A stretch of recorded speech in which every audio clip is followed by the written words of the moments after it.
Et on poursuit cette émission avec Frédéric Bondou, bonjour. Bonjour. Vous êtes président de Grand Seiko Europe. C'est une marque horlogère japonaise qui a fêté récemment son 60e anniversaire. Vous en avez pris la tête en 2020, juste au moment de la pandémie. Moi, je voulais savoir comment est-ce qu'on se positionne quand on est une marque japonaise sur un marché européen où on a de grands noms de l'horlogerie, notamment en Suisse et en France. Alors, il ne faut pas oublier qu'en fait, il y a une grande culture horlogère japonaise. Mais ça, on ne le sait pas. Racontez-moi, je ne savais pas, moi. En fait, prenez une marque comme Seiko, par exemple, qui est une marque qui a été créée en 1881, donc avant certaines marques suisses d'ailleurs, qui était leader en termes de volume dans les années 60-70, et qui l'est encore aujourd'hui, et a mis parfois très à mal d'ailleurs l'industrie suisse dans les années 70, il faut le savoir. Donc c'est vrai qu'aujourd'hui, on a une renaissance de l'industrie suisse sur le haut de gamme, et Seiko naturellement plus une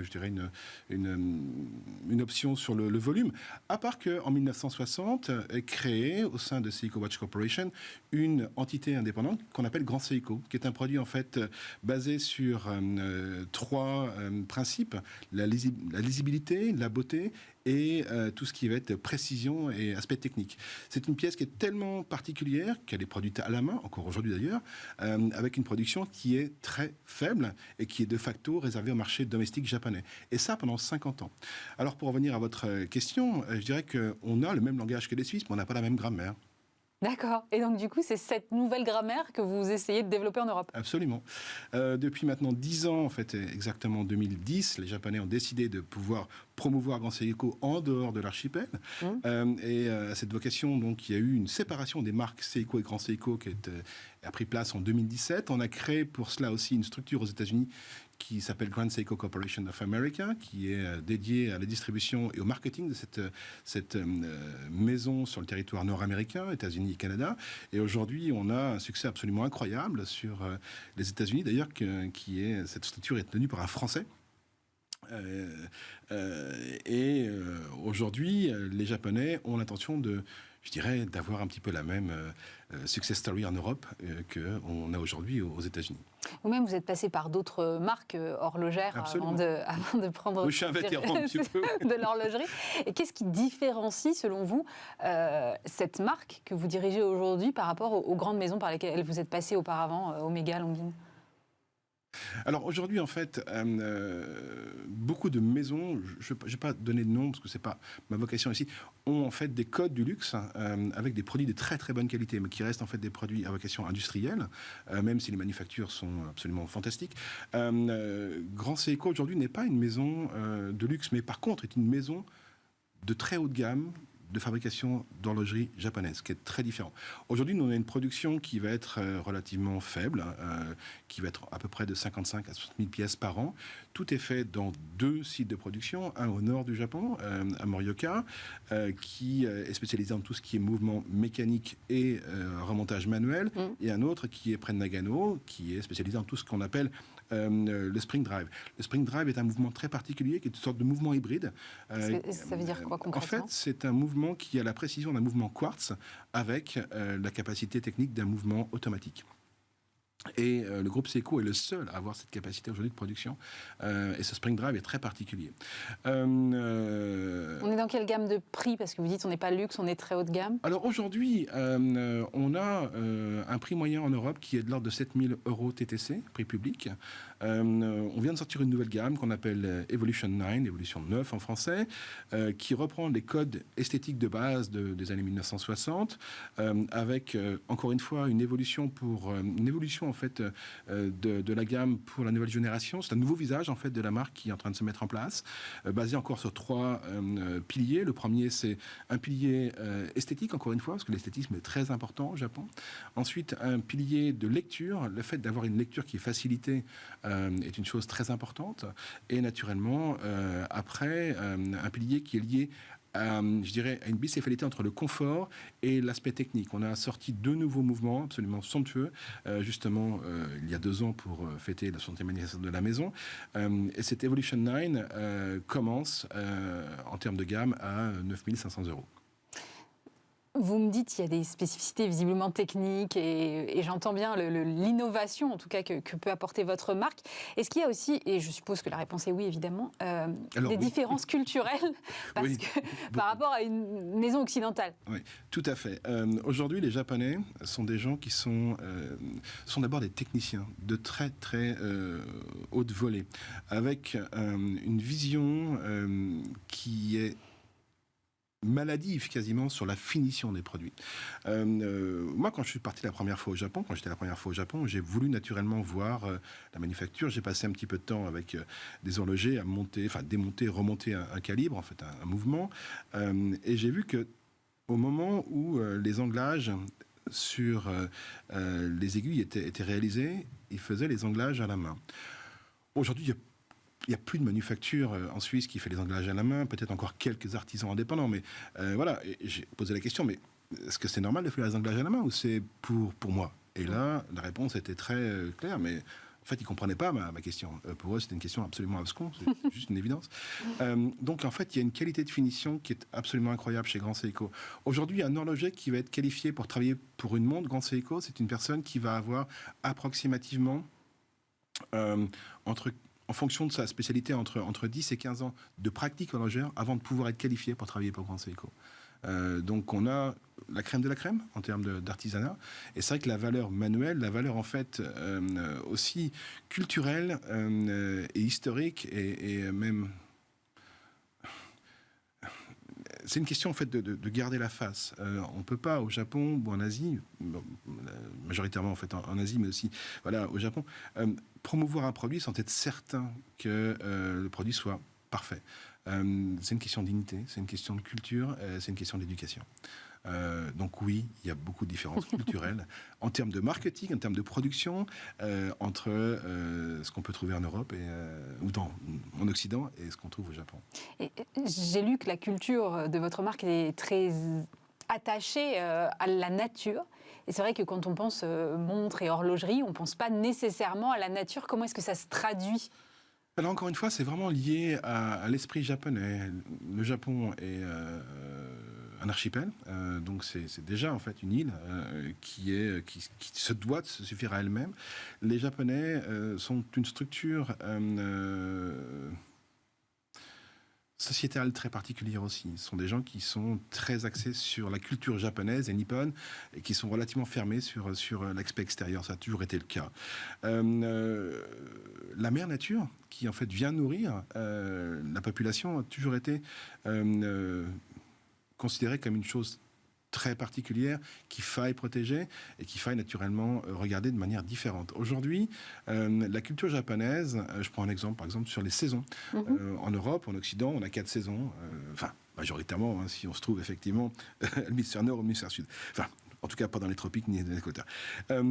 Eux ont 24 saisons. Comment ça, 24 saisons ? Ils ont 24 saisons. C'est-à-dire qu'il y a 4 saisons, mais chaque saison est divisée en 6 sous-saisons, qui elle-même, d'ailleurs, est divisée en différentes petites saisons. Quand vous prenez l'été, par exemple, on a clairement une différence entre la nature au début de l'été et à la fin de l'été. Oui, bien sûr. Pareil en hiver. Ici, en fait, on a une structure qui est très différente. Donc, la manière de voir la nature, de la considérer, de l'apprécier, est un hommage rendu. Et c'est vrai que souvent, nos cadrans reflètent cet hommage de la nature environnante de nos manufactures. On retrouve sur nos cadrans différents tableaux de ce qu'on peut trouver dans la nature environnante de nos manufactures. On a un best-seller que l'on appelle la Snowflake, qui reprend les premières neiges sur les contreforts du mont Fuji, qui est réellement, en fait, on a l'impression de voir les premières flocons de neige qui viennent se poser sur le mont Fuji. C'est un travail... C'est une marque poétique, en fait. Oui, il y a beaucoup de poésie, il y a beaucoup d'amour, il y a beaucoup de valeur à l'éducation.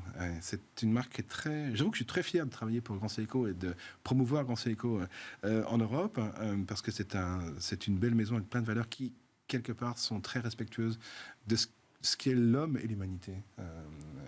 C'est un peu plus que philosophique, en fait. Vous avez ouvert un grand temple de l'horlogerie Place Vendôme. C'est la plus grande boutique de votre marque à travers le monde. Je me suis dit, c'est étonnant ce choix d'ouvrir déjà un magasin quand on est en pleine pandémie, et puis un magasin physique, j'entends, et puis en plus de faire ça en France, qui n'est pas le berceau de la marque.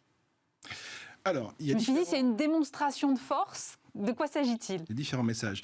Au départ, on voulait fêter le 60e anniversaire de manière importante, en grande pompe, et on voulait le faire sur un endroit naturellement qui était complètement en fait lié à cette image du luxe et cet esprit en fait global. Paris, la place Vendôme reste, et c'est une chance, un endroit idéal pour manifester effectivement ce type de message. On voulait ouvrir donc en 2020. La pandémie est arrivée. On devait ouvrir le 26 mars exactement 2020. 4 jours après le départ des restrictions françaises. On a ouvert en fait le 5 juin. C'est effectivement la plus grande boutique Grand Seiko au monde, avec plus de 180 mètres carrés de surface de vente. On a 140 différentes références et c'est aujourd'hui encore l'endroit idéal pour aller choisir sa Grand Seiko, quelle que soit la situation géographique. Même à Ginza, on n'a pas autant de références pour GS aujourd'hui. Place Vendôme, clairement, c'est à la base, réellement, comme l'a voulu Colbert, un endroit où on retrouve différentes choses, des chancelleries, une banque, des banques, des financiers et des artisans qui étaient là pour le rayonnement, je dirais, du règne de Louis XIV. Aujourd'hui, il reste toujours d'ailleurs ces trois choses-là. On a toujours la chancellerie, Place Vendôme, on a toujours des banques en étage, et on a toujours en fait cet rayonnement de produits de haute qualité et de savoir-faire très particulier, d'excellence. Les marques sont devenues naturellement beaucoup plus internationales. Absolument. Et différentes maisons se sont installées sur la place Vendôme. Mais à la base, le message de rayonnement reste le même. C'est-à-dire qu'on vient toujours place Vendôme de l'ensemble du royaume ou de l'ensemble en fait, du monde entier pour acquérir des biens très particuliers avec une grosse valeur ajoutée et un savoir-faire technique unique. Et pour lesquels l'expérience client reste importante. C'est pas un objet qu'on achète sur Internet, c'est vraiment... Il faut avoir l'expérience en boutique quand on est dans cette gamme-là. Question de maturité de génération.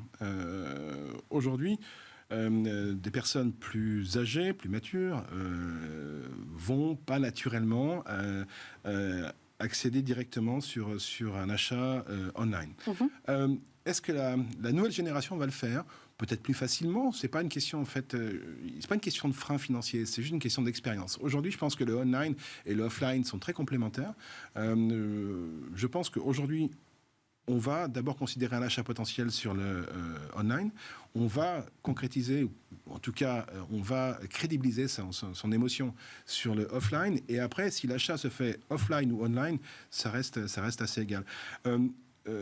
J'ai un très bon exemple qui est celui de mon épouse qui me dit mais jamais je mettrais 3 000 ou 4 000 euros dans une montre, pas dans une montre, mais sur un achat digital, sur Internet. Je dis mais on le fait déjà quand on part en vacances.